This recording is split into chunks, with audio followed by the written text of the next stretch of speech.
Yo, what's good, YouTube? This is Jay from TNJ. And make sure you hit that like button. Back for more Lions franchise here on the channel. This episode, we're going to get through quite a bit of the second half of the season, as we do have a couple of upgrades, starting with a couple of our veterans now, Quandre Diggs and Deshaun Hand. And then our young guy on the offensive line, Quinn Bryant. He's almost at an 80 overall in his second season. He was our first round draft pick last season, and he is pretty good right now, the number 8 left guard in the league. Rich Patton was our first round pick last draft. He's still in the mid 70s, but he's still hidden dev. I can't wait to see what he's going to be.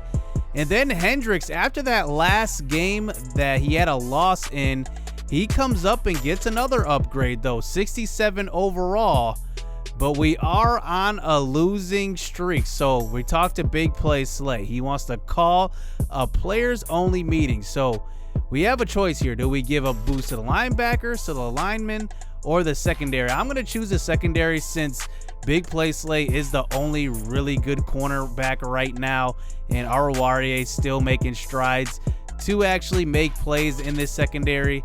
So I do want to get them improved as well.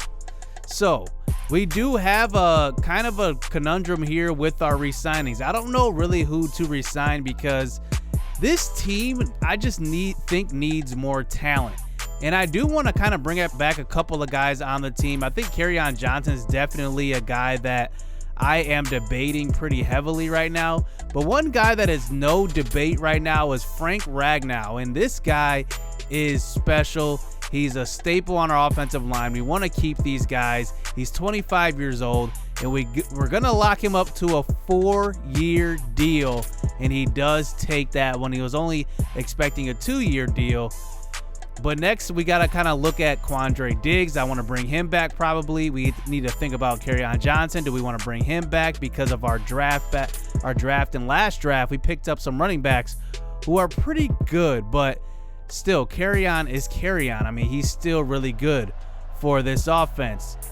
So we are going up against the Packers here, trying to stop the losing streak, as we are at 3 games now. And here is Hendricks out for his next game starting here, his second game with the Lions. So here we go. Let's go. We're at home. Let's get the win versus this Packers team who is kind of struggling this year, as Aaron Rodgers is actually rated in the low 70s for this Packers team. So here's a throw across the middle on a 1st and 10 that's going to be overthrown for TJ Hockenson and picked off by Adrian Amos as wow. I don't know. I mean, Hendricks, he had a decent first game, but it definitely was just decent. It wasn't great. It wasn't good. It was just decent. So we need to kind of improve our offense, and it starts at the quarterback position. And let's see what Hendricks can do after throwing an interception on that first drive. Here's a carry up the middle. That time, Kerryon Johnson, as we're moving towards the middle of the second quarter. So 1st and 10, under center this time. Here's Hendricks, throw across the middle. He's got an open man. That's Marvin Jones, but overthrown as we move it to a 2nd and 10 now. Under center once again. Hendricks throws across the middle. This time, Galladay's open. That's a nice throw, and he's inside the 10-yard line on that reception. So here's Hendricks once again. Throws out to the right side, and that's going to be Hockenson. He just misses too many easy throws. So now 3rd and goal. Throw to the left side, and that's to Marvin Jones, but he actually loses ground on that throw. And now we have to settle for the field goal, making it a 3-3 game. So now we move this one inside of 2 minutes left here in the first half. Here is Rodgers, throw across the middle. He's got Weiss, who we are actually thinking about drafting in season 1. As here's Rodgers, throw across the middle, and he's got Devontae Adams in the back of the end zone for the touchdown catch. And Adams makes it a 10-3 game as we move this one on to the second half. Can Hendricks get going as we only put up 3 points in this game? Here's a throw across the middle to Galladay, but it's another overthrow. Wow. I mean, that one just wasn't even close as Jair Alexander comes up with the interception. And now here comes Rodgers back onto the field now. Set up with good field position. Throw to the end zone, and that is going to be incomplete. He misses one, as he's actually thrown 2 picks in this game. And we move on to the fourth quarter where we decide to put in Easton Stick. I mean, those throws were just bad, and they were just way off. So we had to bring Stick back in. I mean, because it doesn't seem like Hendricks is ready either. Good thing we didn't give up too much for him, because it doesn't seem like he's the answer at quarterback. So we're going to move to Stick here and see if he can pull off some magic here at home. Here is a throw across the middle. That's going to be Marvin Jones. That's actually a really good throw put where his offensive guy can't take a hit. So first and goal, throw to the end zone. It's going to be T.J. Hockenson for the first touchdown of the game. Finally getting on the board as this offense, and we cut this one down to a touchdown lead here, 16-10. As now we have a chance on defense here with 4 minutes left to get the ball back and at least give our offense a chance. Here's a blitz sent by Jelani Tavai. He gets in for the sack, and that's a big loss on that one. And they eventually get it to a 3rd and 16 on a draw play. Aaron Jones stopped in the backfield, and that is Rich Patton, the speedy middle linebacker, the rookie, his 8th tackle of the game. So now we get this under 2 minutes. Can we put together a game-winning drive here in this matchup versus the Packers at home? As the first pass is completed, Tylan Wallace over the middle. 2nd and 3. This time trying to get rid of it, but it's going to be a sack that time. And now we lose all of those yards, and we get it to a 3rd and 14. But he's going to throw across the middle. It's going to be Jesse James who's open. You forget about Jesse James because he's the backup, but he's a very capable tight end. That's a first down. So here is Stick this time. Finds some room to the left side, and he's going to slide up the middle. He gets past the 50-yard line as we burn all 3 timeouts here with 18 seconds left. Here's a throw out to the left side. It's going to be intercepted, but take a look. There is a flag on the play. Defensive pass interference, so we get the field position back. So on the 1st and 10, they send the blitz. We're just throwing it out of the back of the end zone. Now we get it to 9 seconds left here in this game at the 25. This time Stick's going to throw to the end zone again, but it's going to be overthrown. And now it comes down to this. One last play. 4 seconds left. Stick, he's going to move the pocket, get back in it, throw to the right side. It's going to be tipped around, and it's going to be caught, but not in the end zone. And Stick just does not have enough magic in this one, and we end up losing by 6. And wow, what a loss there at home versus a struggling Packers team. And wow, look at this, running the ball. And one thing you guys are going to see in this video, we are playing the moment, so I'm not controlling the offense and the defense the whole entire game. But that time, we come away with the loss for our 4th straight loss. So we do decide to move on and sim the next game versus the Chicago Bears, who are in first place in the NFC North. And they end up beating us 28-21 as Easton Stick throws for 2 touchdowns, no interceptions, no turnovers, but Trubisky throws for 4. Our secondary just gets torched by Mitch Trubisky. Wow. As look at Allen Robinson, 11 receptions for 122 yards. I'm just assuming here, but big play Slay was guarding him.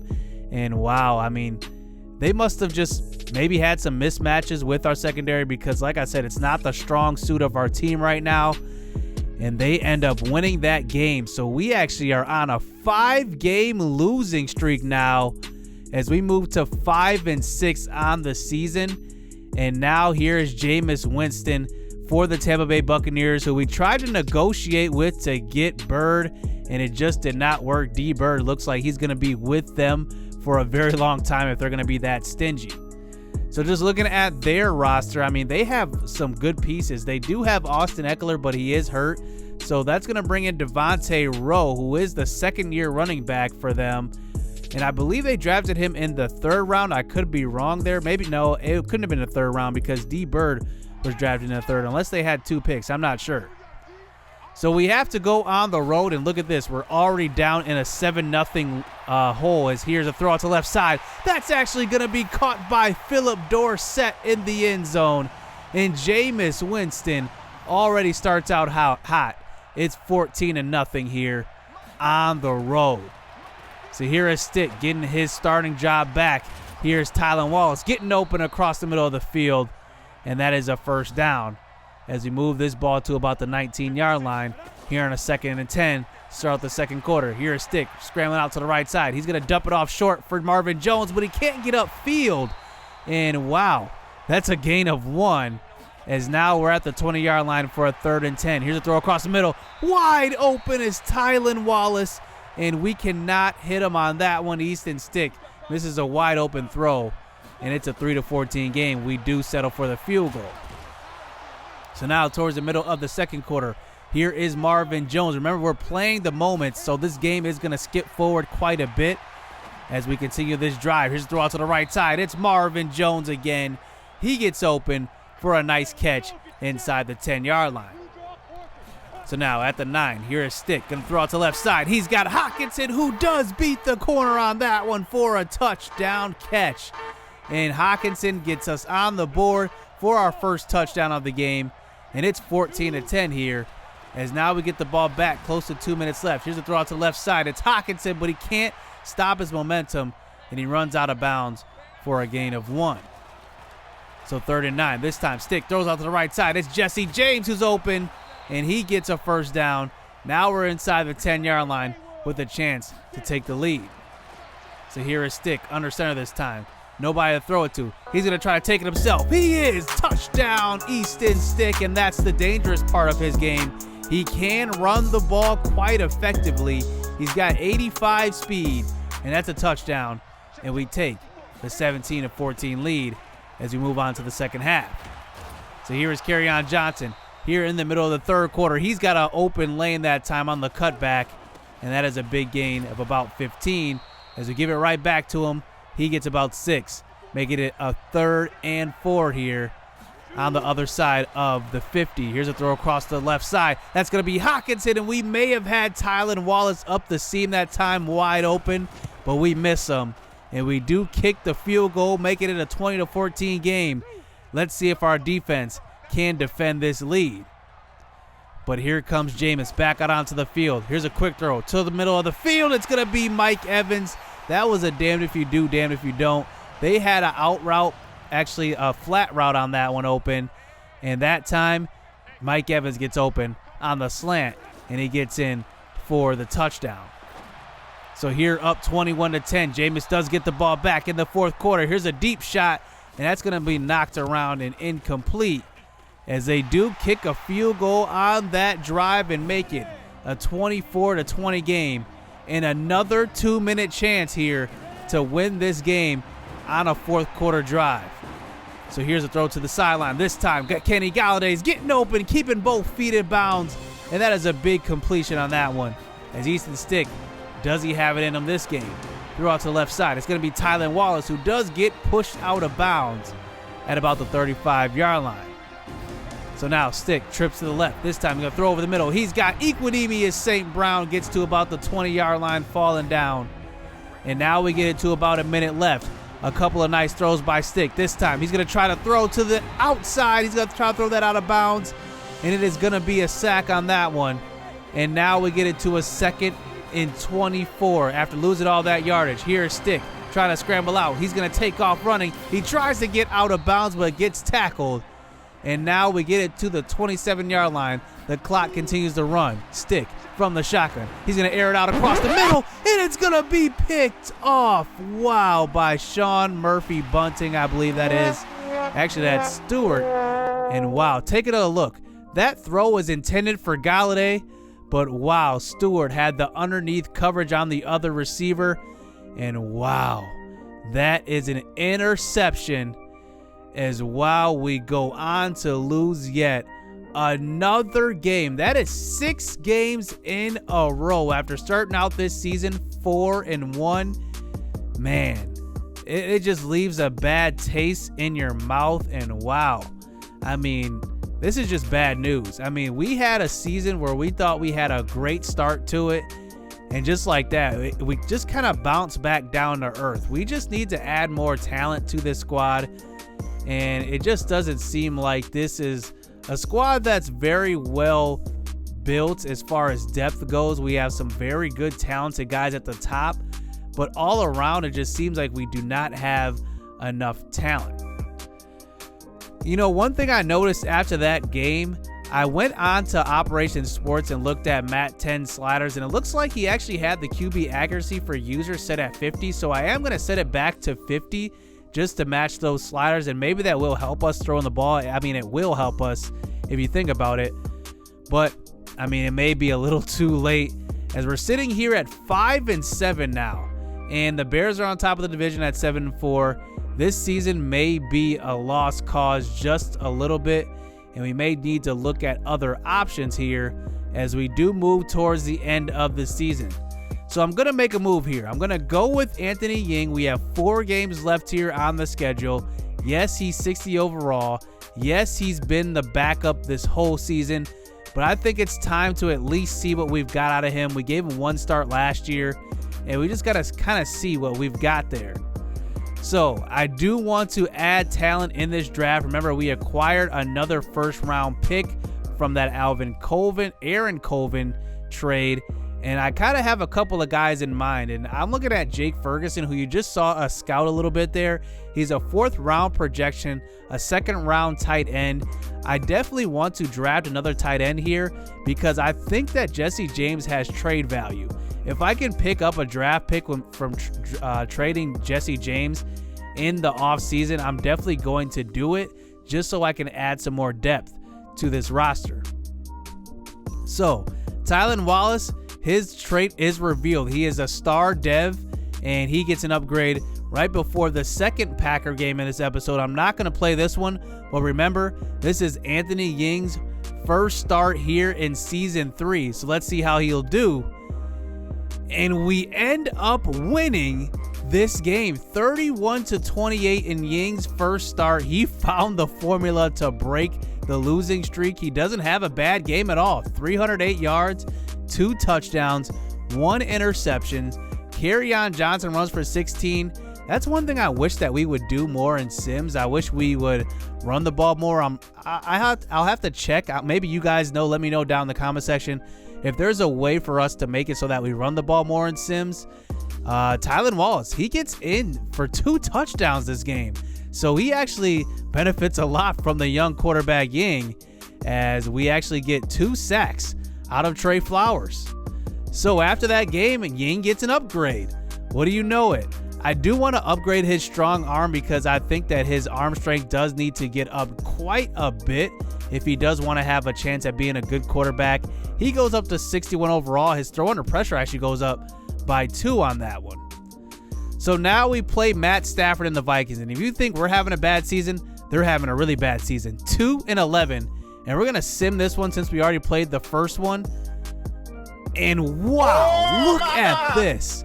Ying gets the 2nd victory in a row for this Lions team. And now we're at 7 wins on the season. We win this one 35-14 as Ying throws 3 touchdown passes. Wow, I mean, just an amazing game from the young quarterback. And he wins 2 straight in 2 straight sims. I don't know if the slider that we changed with the QB accuracy made a difference really. But I mean, man, in Sims I wouldn't think it would matter, but look at Tylan Wallace. He gets in for his 3rd straight game with a touchdown catch, and wow, he's doing really good in his rookie season. We don't get many sacks in this game, 2 half sacks, and we don't get any turnovers as well. We just straight up win this game off of the back of Anthony Ying. So I do kind of want to compare him to the other quarterbacks, but take a look. Completion percentage, up by more than 10% on the other guys. The yardage per game, I'm not sure why it says 90 yards per game. I think it's just saying that maybe he made an appearance in another game and they're kind of considering that as his yardage per game. But look at his passer rating. 121.9 over Easton Stick, who's the 2nd highest at 80. Yards per attempt, he actually has 2.5 more yards than the next guy. And then, actually just 2 more yards. But and then, you know, I got to admit, that completion percentage at 71% is definitely jaw-dropping in comparison to Hendricks and Easton Stick. That's a huge difference.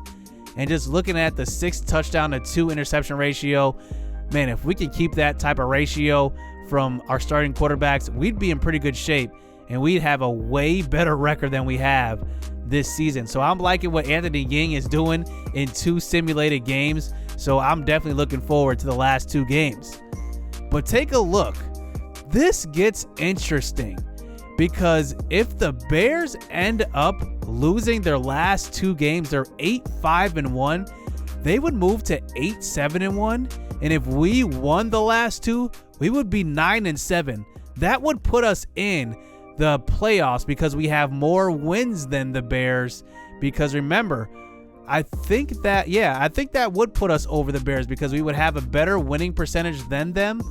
And wow, we have a shot here with 2 games left versus Lamar Jackson and the Ravens and Kyler Murray and the Cardinals. Wow, who saw this coming though?